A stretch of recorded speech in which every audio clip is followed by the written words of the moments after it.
Hello friends, welcome to this video. In this video, we will see unit number 2, functions and constructors. This is for 16 marks. And in today's video, we are going to cover point number 2.3.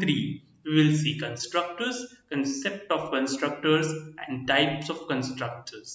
ठीक है, थोड़ा सा बड़ा point है लेकिन easy point है. ठीक है, इतना कोई मुश्किल पार्ट नहीं है. मैंने आपको 2.1 में बताया था कि कंस्ट्रक्टर वहां पर यूज किया था. मैंने आपको बोला था कि आगे हम पढ़ने वाले कंस्ट्रक्टर्स क्या होता है. तो हम 2.3 इस वीडियो में कंस्ट्रक्टर्स को देखेंगे और उसके टाइप्स को सीखेंगे. ठीक है, so let's move forward. So if you are loving our videos, please like, share, subscribe to our channel. So let's see what is a constructor. So what is a constructor? A constructor is a special member function of a class. जैसे आपके member functions होते हैं, okay, वैसा ही constructor एक member function होता है, but वो क्या होता है? स्पेशल होता है. ठीक है, it is a special member function. Okay, क्यों स्पेशल है हम देखेंगे. Because automatically called when an object is created. ये स्पेशल मेंबर फंक्शन है क्योंकि बिकॉज ये ऑटोमेटिकली कॉल होता है जब आप ऑब्जेक्ट क्रिएट करते हो, क्लास का नेम और जब एक ऑब्जेक्ट लिखते हो तो ऑटोमेटिकली वो कॉल्ड हो जाता है. उसको कॉल करने की जरूरत नहीं है. आप बाकी मेंबर फंक्शन को क्या कॉल करना पड़ता है. जो भी ऑब्जेक्ट क्रिएट किया है वो डॉट और फंक्शन का नाम, वैसे आपको बाकी मेंबर फंक्शन को लिखना पड़ता है. लेकिन कंस्ट्रक्टर के लिए ऐसा नहीं लिखना पड़ता. जब ऑटोमेटिकली जब आपने ऑब्जेक्ट क्रिएट किया ऑटोमेटिकली वो कॉल हो जाएगा. ठीक है, समझ में आया. It is a name same as a class name. जो भी आपने क्लास नेम का नेम दिया है सेम एज इट इज आपको कंस्ट्रक्टर का नाम देना है. बस राउंड ब्रेसेस लगाना है. ओके, उसके आगे बस राउंड ब्रेसेस लगाना है. सेम एज इट इज नाम देना पड़ेगा कंस्ट्रक्टर को, कुछ अलग नहीं दे सकते लाइक दिस. ठीक है, okay. It has no return type, not even void. आप सिंपल मेंबर फंक्शन को या फिर मेंबर फंक्शन को बेसिकली क्या करते थे, लिख देते ना, डेटा मेंबर या फिर रिटर्न टाइप लिख देते. Void Apple, okay, void display, void return, okay, और पैरेंथेसिस लगाते थे. लेकिन या फिर इंटीजर यूज करते थे, फ्लोट यूज करते थे. लेकिन यहाँ पर कंस्ट्रक्टर के लिए आपको कुछ भी रिटर्न टाइप नहीं यूज करना. बस क्लास का नेम लिखना है और पैरेंथेसिस डालना है, ब्लॉक ऑफ कोड उसके अंदर लिखना है. This is your concept of constructor और यही कंस्ट्रक्टर है basically. So why to use constructors. Constructor हम क्यों यूज करेंगे? To initialize the object when they are created. Object initialization करने के लिए. दूसरा है saves time and ensure automatic initialization. Okay, आपको कोई इनिशियलाइजेशन कंस्ट्रक्टर को इनिशियलाइज नहीं करना पड़ता, कंस्ट्रक्टर को कॉल नहीं करना पड़ता. वो ऑटोमेटिकली कॉल हो जाते हैं कब? जब हमने ऑब्जेक्ट क्रिएट किया तब. ठीक है, समझ में आया. यहाँ पर बेसिक सा कोड आपको समझ में आ जाएगा कंस्ट्रक्टर की कंसेप्ट क्या है. ओके, तो देखो सिंपल सा एग्जांपल कंस्ट्रक्टर का. तो यहाँ पर क्या है, दो मैंने इंपोर्ट किया बेसिक सा. तो हमने क्लास क्रिएट किया है ए और इसमें पब्लिक है और उसमें हम देखो हमें फर्स्ट रूल क्या है, constructor name is same as a class name. Class name क्या है? ए.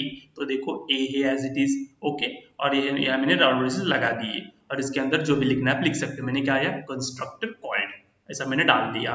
देखो यहाँ पर कोई रिटर्न टाइप है या नहीं? नहीं है. इंटीजर भी नहीं है, वॉइड भी नहीं है, फ्लोट भी नहीं है. ओके, कुछ भी नहीं है. So this is a constructor. Okay, तो हमने कंस्ट्रक्टर क्रिएट किया. ये क्या है, मेंबर फंक्शन है लेकिन स्पेशल है. स्पेशल क्यों? बिकॉज इसको कोई रिटर्न टाइप नहीं है, इसको कॉलिंग करने की कोई जरूरत नहीं होती और इसका नाम, कंस्ट्रक्टर का नाम हमारे क्लास नेम के साथ सेम होता है. ठीक है, तो हमारा क्लास हमने कंप्लीट किया. ये हमारा मेन फंक्शन है. मेन फंक्शन के बाद मैंने बस हमारे क्लास का ऑब्जेक्ट क्रिएट किया.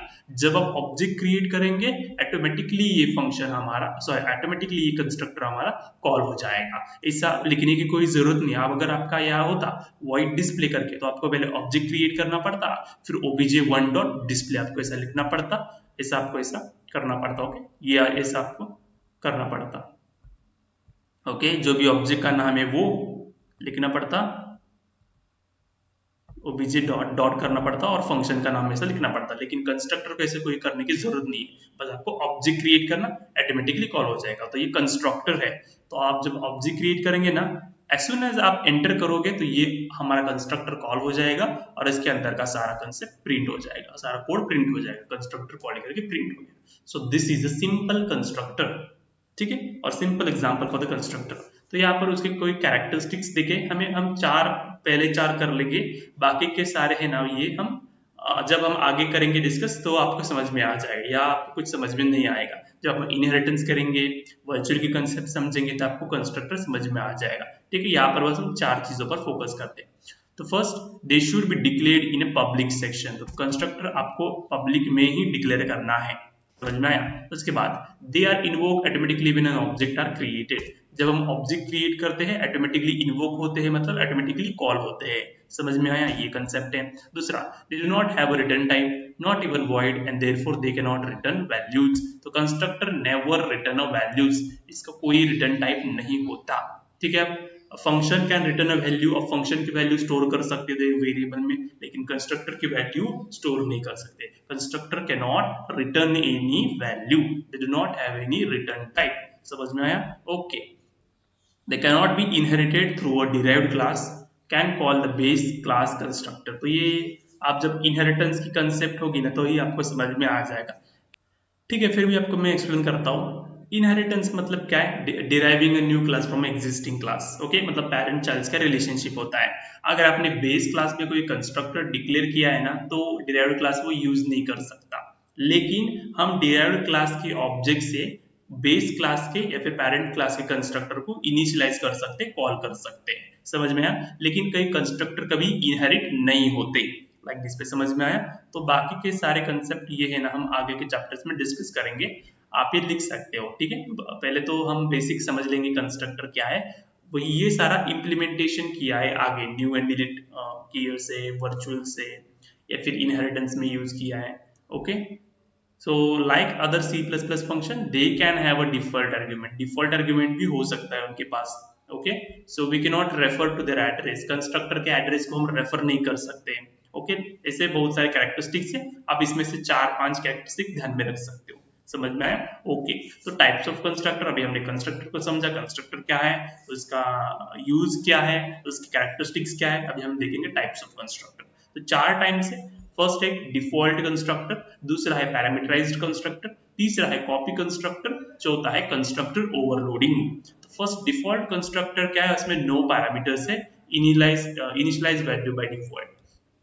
ठीक है, तो देखो क्या है डिफॉल्ट कंस्ट्रक्टर, मतलब क्या, आपने जो यहाँ पर कोड किया ये this is a default constructor. ये एग्जांपल किसका है? डिफॉल्ट कंस्ट्रक्टर का एग्जांपल है। तो हमारा फर्स्ट कंस्ट्रक्टर तो आपने समझ लिया एकदम सिंपल से। तो a constructor that do not have any argument is called as default constructor. तो देखो डिफॉल्ट कंस्ट्रक्टर क्या, टेक्स नो आर्गुमेंट। ओके, देखो ये कंस्ट्रक्टर है, कंस्ट्रक्टर के अंदर कोई आर्गुमेंट दिया है? नहीं दिया, तो this is a default constructor.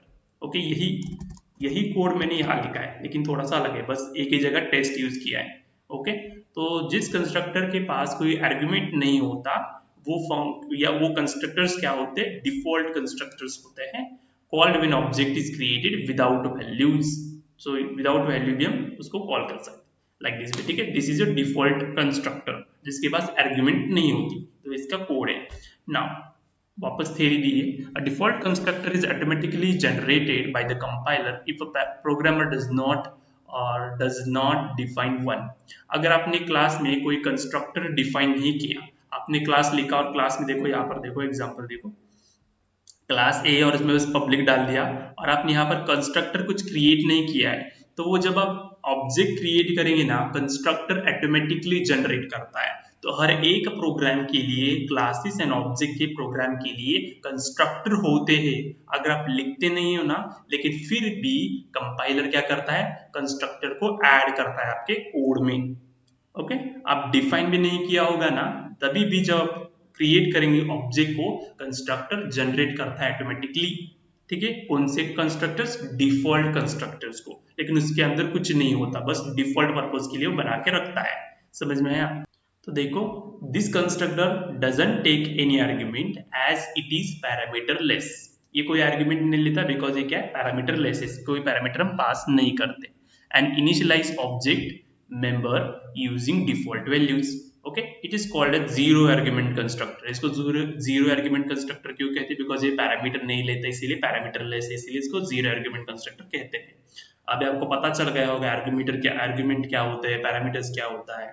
ठीक है, so however a default constructor is not generated by the compiler if the programmer has explicitly defined the constructor। अगर आपने ये कंस्ट्रक्टर ऐसा आपने ऐड किया है दिस इज डिफॉल्ट कंस्ट्रक्टर। अगर प्रोग्रामर मतलब अगर आपने ये कंसेप्ट कंस्ट्रक्टर को ऐड किया आपके प्रोग्राम में, तब कंपाइलर जनरेट नहीं करता। ठीक है, अगर आपने ऐसा कोड लिखा है जिसमें कंस्ट्रक्टर ऐसा कोड लिखा है जिसमें कंस्ट्रक्टर नहीं होता, डिफॉल्ट कंस्ट्रक्टर नहीं होता, बस विदाउट कंस्ट्रक्टर का आपने क्लास एंड ऑब्जेक्ट का कोड लिखा है, तो हमारा कंपाइलर ऑटोमेटिकली डिफॉल्ट कंस्ट्रक्टर को जनरेट करता है। समझ में आया? So this is the concept of default constructor. Now parameterize constructor, सारा कंसेप्ट सेम है, बस डिफॉल्ट कंस्ट्रक्टर में क्या कोई आर्गुमेंट नहीं लेता था वो डिफॉल्ट कंस्ट्रक्टर, लेकिन पैरामीटराइज कंस्ट्रक्टर आर्गुमेंट्स लेता है। So the constructor that take argument is called a parameterized constructors. So takes argument used to initialize with custom values. Custom values हम initialize करते हैं। देखो यहाँ पर एग्जांपल, ये तो हमने इंपोर्ट किया है क्लास, ये हमारा टेस्ट, तो ये हमारा एक मेंबर डेटा मेंबर है, एक नंबर करके बनाया है, फिर पब्लिक है, फिर पब्लिक में हम क्या करते हैं, कंस्ट्रक्टर को डिफाइन करते हैं। सो हम देखो ये टेस्ट, फिर इसके अंदर मैंने पैरामीटर पास किया है n, फिर इस n की वैल्यू मैंने num में असाइन की और इसको मैंने प्रिंट कर दिया बस। और जब हम कंस्ट्रक्टर को कोई आपको वैल्यू पास करनी होती है, आर्गुमेंट पास करना होता है, तो देखो आपको जब आप क्रिएट करते हो ना ऑब्जेक्ट, वहां से आपको पास करना होता है। ओके, क्योंकि आपको एक्सप्लिसिटली कॉल करने की जरूरत नहीं होती कंस्ट्रक्टर को, वो ऑटोमेटिकली जब ऑब्जेक्ट क्रिएट होता है ना तब पास होता है। तो जब आप ऑब्जेक्ट क्रिएट करोगे ना, तभी जितने भी वैल्यूज आपको देना है वो आपको यहीं पर राउंड ब्रेसेस के अंदर डालना होता है। पास वैल्यू ड्यूरिंग क्रिएशन, फिर 0 करो। ओके, अब यहाँ पर आप n नंबर ऑफ आर्गुमेंट दे सकते हो, पैरामीटर यूज कर सकते हो, 2 4 6 8 कितने भी यूज कर सकते हो, आपको वैल्यू इतने यहाँ से पास करना है। ठीक है, so this is your parameterize constructor. Okay, now वापस थ्योरी दिए, parameterize constructor allow us to pass arguments to the constructor. एकदम सिंपल लाइन, समझ में आया? Typically this arguments helps initialize an object members. Okay, object members initialize करने के लिए use होता है आर्गुमेंट जो हमने बनाया है वो। To create a parameterized constructor, simply add parameters to the way you would to any other function। जैसे आप फंक्शन को आर्गुमेंट देते हो, पैरामीटर्स देते हो, वैसे ही कंस्ट्रक्टर मतलब डिफॉल्ट कंस्ट्रक्टर को पैरामीटर्स दे दो, आपका वो कंस्ट्रक्टर डिफॉल्ट कंस्ट्रक्टर एक पैरामीटराइज्ड कंस्ट्रक्टर हो जाएगा। ओके, सिंटैक्स देखो अभी कैसा है पैरामीटराइज्ड कंस्ट्रक्टर का। क्लास नेम जो आपको लिखना है और इसके अंदर बस आपको पैरामीटर्स को पास करना है। ठीक है, so this is a parameterized constructor. Now let's understand the copy constructor. Copy constructor क्या है?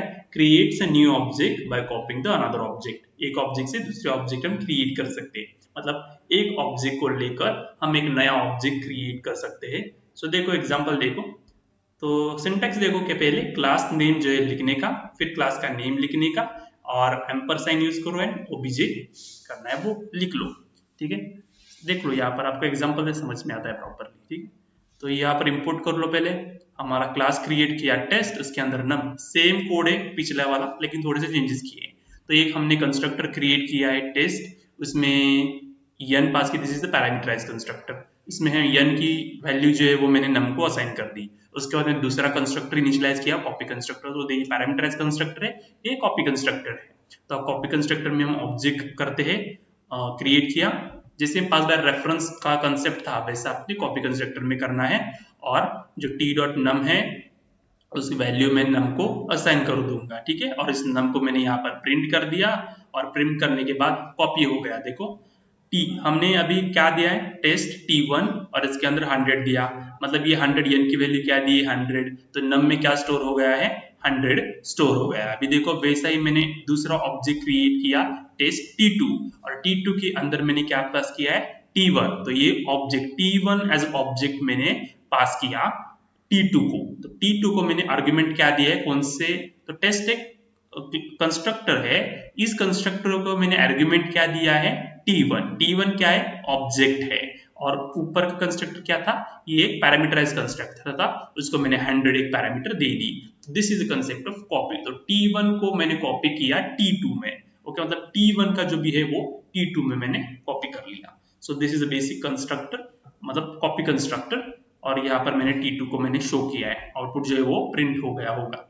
ओके, सो आप आउटपुट दे सकते हो, आप रन करके देखो, आपको समझ में आ गया होगा ये concept. In next video we are going to discuss point number 2.4, okay, that is constructor overloading and constructor with default argument. Okay, I hope आपको समझ में आ गया होगा। I will meet you in next video. Bye bye.